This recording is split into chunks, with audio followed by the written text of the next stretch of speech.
Carlos Paitán Contreras, experto en arbitraje y socio del estudio Paitán y Asociados Abogados, está con nosotros para hablar de las denuncias, dos denuncias que debe enfrentar hoy el Estado peruano ante el Centro Internacional para el Arreglo de Controversias Relacionadas con las Inversiones, el CIADI del Banco Mundial. Gracias por estar con nosotros, doctor Paitán. Buenas noches. Buenas noches. ¿Cuáles son dos de esos casos? Uno es muy conocido, el del Banco Nuevo Mundo. Bueno, sí es conocido por la implicancia que ha tenido desde el año 2000, que es el que ha sido registrado recientemente por la señora Levy en su condición de inversionista controlante indirecto, que es un término técnico del Tratado de Perú, entre Perú y Francia sobre protección de inversiones, ha registrado esta solicitud. Y ella lo que está reclamando, al igual que el otro proceso arbitral, es cuestionar atribuciones regulatorias de los estados que no han sido legítimas a su consideración y, por tanto, desde el punto de vista del derecho internacional, conllevaría responsabilidad internacional del Estado, en la medida de estar ante actos arbitrarios, desproporcionales, ilegítimos, que, dañarían o hubieran frustrado sus inversiones en el país. El otro proceso es la de un inversionista chino, Tsai Yap-sun, natural, que está en el sector pesquero y lo que ha cuestionado es la acción regulatoria de la SUNAT, específicamente en la actuación de la discrecionalidad del ejecutor coactivo y hasta qué punto esa atribución y discrecionalidad puede ser arbitrario o no, que conlleve violación a los compromisos asumidos en el Tratado Perú-China en particular. ¿Cuál era la legislación peruana en esa época? Y vamos por partes, porque aquí hay que hacer una especie de ayuda en memoria de lo que pasó hace ya casi 11 años. El Banco Nuevo Mundo fue intervenido en el año 2000 y mucha gente recuerda el nombre del banco, pero tal vez no la historia de lo que ocurrió en aquella época. Pueden haber distintas opiniones o distintos puntos de vista respecto a la misma, respecto a la justicia o no de la intervención, a la legalidad o no de la intervención, pero vamos por partes si le parece. ¿Qué decía la normativa en aquella época y si de acuerdo a la misma procedía o no la intervención? La normativa o la legislación doméstica en particular es tomada en cuenta en estos procesos para analizar los hechos puntuales de cada caso en particular.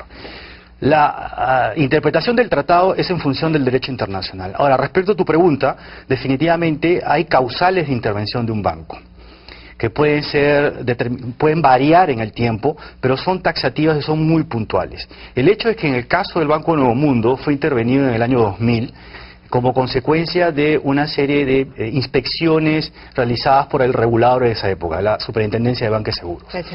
Correcto. El tema está en analizar si esa actuación del regulador fue legítima en función de sus atribuciones que el Estado tiene para llevar a cabo ese tipo de regulaciones. ¿No le correspondía a la SBS hacer? Le correspondía, digamos, regular esa intervención, pero el análisis va más allá, va a determinar si es que este acto administrativo, acto regulatorio, es tan solo un acto para disfrazar un acto arbitrario o si fue producto de un acto legítimo. Claro, pero solo podría servir para disfrazar un acto arbitrario en el caso de que la legislación en su momento no se cumpliera. Por eso le preguntaba si se cumplió o no con lo que la legislación en ese momento. Bueno, a nuestro entender y de lo que se ha visto de la documentación, no queda claro que, digamos, la aplicación de los supuestos fueron muy claros por parte del regulador. Porque acá en el tema del Banco Nuevo Mundo en particular hay toda una historia anterior. Hay una historia en la cual hay informes de clasificadoras de riesgo, informes de empresa de auditoría, un año antes de la intervención, señalando que los ratios y los índices del banco eran totalmente aceptables dentro de un esquema en donde, recordemos, había una crisis económica complicada en el país y que posteriormente en menos de 6-8 meses procede una intervención por falta de liquidez del banco. Entonces, aquí hay todo un conjunto de componentes que se tiene que analizar y que, digamos, la legislación en esa época para la causal de intervención es el agua o la gota que rebalsa el vaso de agua porque es la formalidad que se obtiene, que se consigue. Pero el análisis va a ser dado en el tema de los hechos y el comparativo que se hace respecto de otros bancos del sistema, sean empresas nacionales o extranjeras. La regulación existía y, como usted bien ha dicho, y quiero ser un poco más concreta en este caso, supuestamente al haber caído en morosidad, ¿no es cierto?, ante la Cámara de Compensación, que era la entidad que vela por la liquidez del sistema financiero. Ellos se configuraban en una situación, en una causal legal de intervención. Entonces, por lo que entiendo, por lo que usted describe, es que la legislación existía, podía obviamente aplicarse, pero las cifras para lograr la interpretación correcta y en todo caso concluir que era necesaria una intervención, esa interpretación no fue hecha adecuadamente, esas cifras no fueron tomadas como debieron ser tomadas. Una serie de informes, digamos, que existen de la época, señalan de que en una época de crisis el banco estaba en una situación, digamos, aceptable dentro de este contexto económico, y que ese mismo tratamiento que se le dio al banco no fue el mismo que se le aplicó a otras entidades financieras. ¿Que estaban en la misma situación? Que estaban en una misma situación, hasta peor. O estaban ligeramente mejor.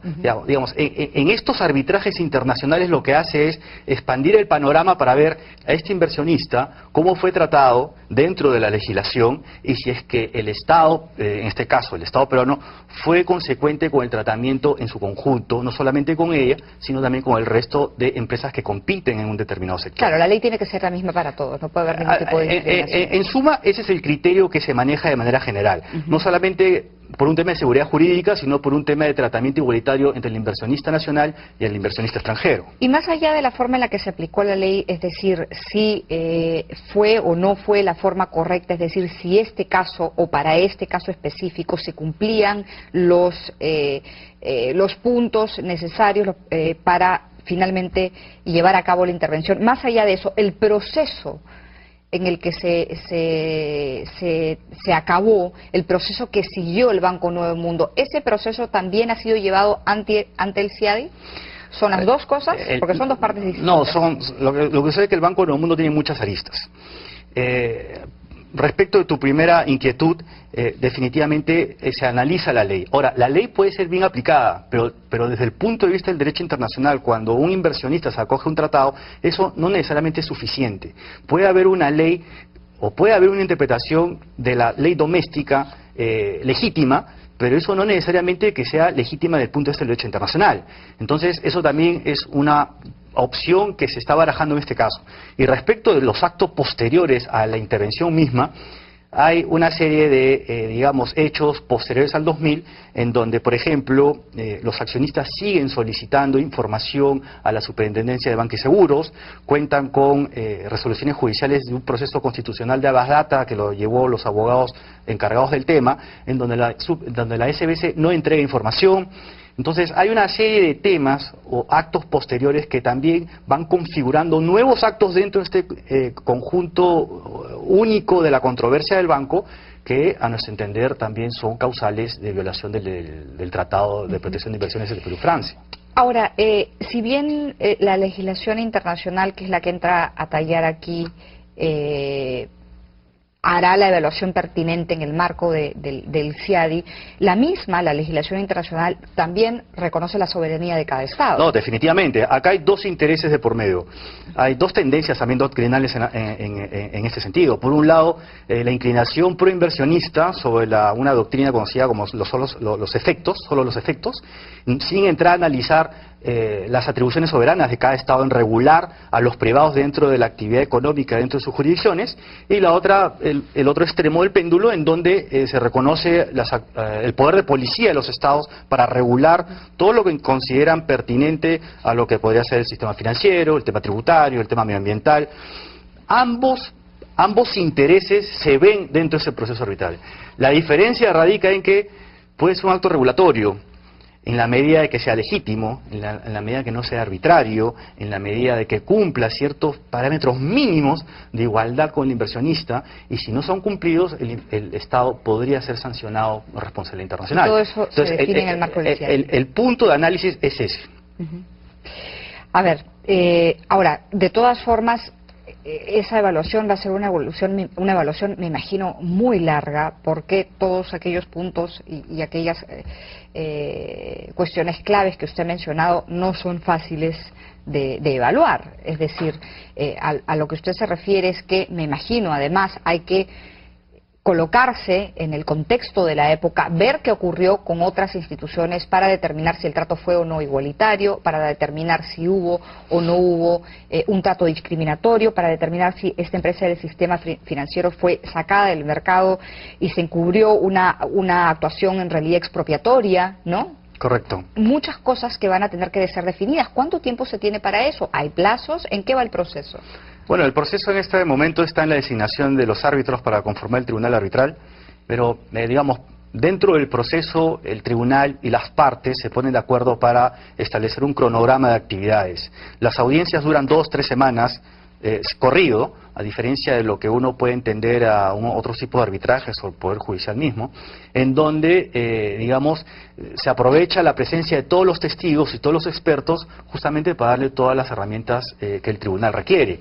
En el caso, por ejemplo, del Banco Nuevo Mundo, y esto no es un misterio, se va a pedir la intervención de los funcionarios del SBS para que sean interrogados por los abogados de la demandante, y no solamente eso, sino también por, digamos, algún profesional, un fiscal del crimen del Distrito de Nueva York, justamente por lo que se busca es acercarse a la verdad, a qué es lo que realmente sucedió, y de esta manera determinar si fue una intervención legítima producto de una mala gestión de los administradores o fue un acto arbitrario, un acto irregular, un acto expropiatorio.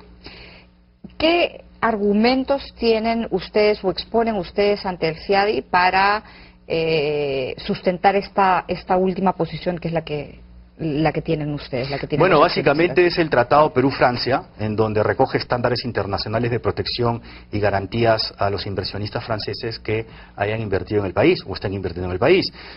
Los estándares de trato justo y equitativo, trato nacional, protección y garantías plenas, y la prohibición de expropiación que todo Estado, que se le impone a todo Estado. ¿Tienen información sobre cuáles pudieron haber sido los intereses de la época por sacar al Banco Nuevo Mundo, si así fuera, si así ocurrió, del mercado financiero? ¿Están presentando algún tipo de pruebas de los intereses que pudieran haber habido de por medio? Bueno, lo que sucede es que lo que nosotros buscamos es determinar si el acto del Estado fue legítimo o no.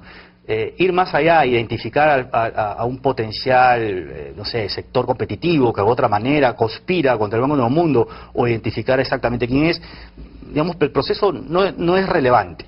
Lo que buscamos es si es que este acto realmente contiene todos los requisitos que el derecho internacional exige. Más allá de eso, al tribunal y a nosotros en particular nos es relativamente indiferente. ¿Qué ha pasado con los ahorristas del Banco Nuevo Mundo? Bueno, dentro de este esquema del problema Banco Nuevo Mundo hay muchas aristas que tiene. Uno de estas aristas entendemos que es la cuestión relacionada a los intereses de los ahorristas. Nosotros estamos viendo el tema netamente del inversionista en sí.